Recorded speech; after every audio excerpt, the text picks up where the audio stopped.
عن أنس بن مالك رضي الله تعالى عنه قال قال رسول الله صلى الله عليه وآله وسلم إن الله تبارك وتعالى يقول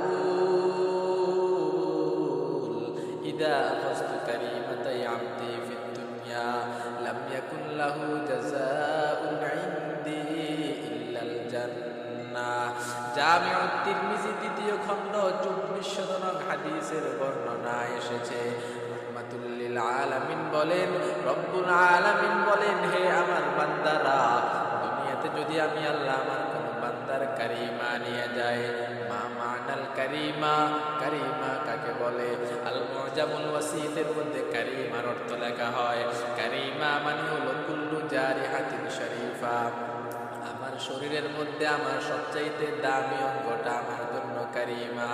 আমার দুই হাত আমার জন্য বড় কারিমা, আমার দুইটা পাও আমার জন্য বড় কারিমা, আমার দুইটা কিডনি আমার জন্য বড় কারিমা, আমার দুইটা চোখ আমার জন্য বড় কারিমা। চোখ কেমন দামি সম্পদ, যেই বান্দার চোখ নাই ওই বান্দাকে জিজ্ঞাসা করো চোখ কেমন দামি সম্পদ। যেই বান্দার হাত নাই ওই বান্দারে জিজ্ঞাসা করো হাত কেমন দামি সম্পদ। যেই বান্দার কিডনি নষ্ট হয়ে গেছে ওই বান্দাটারে জিজ্ঞাসা করো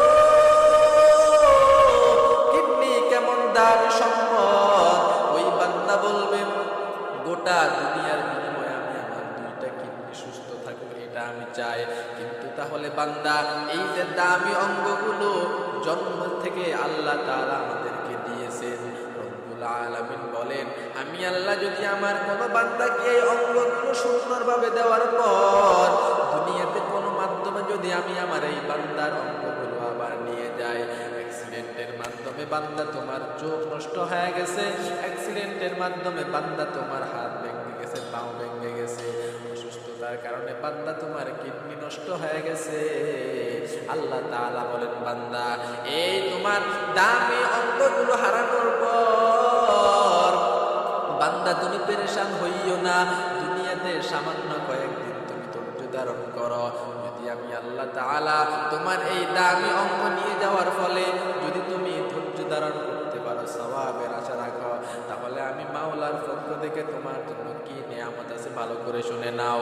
রাহমাতুল লিল আলামিন বলেন, রব্বুল আলামিন বলেন, আমি আল্লাহ যদি আমার কোন বান্দার কারিমা নিয়ে যাই, ইদা আখাযতু কারিমাতাই আবদি ফিদ দুনিয়া লাম ইয়াকুল লাহু জাযাউন ইনদি ইল্লাল জান্নাহ, তাহলে আমার ওই বান্দার জন্য আমি মাওলার পক্ষ থেকে পুরস্কার হিসাবে থাকবে শুধু আমার মাওলার তৈরি জান্নাত।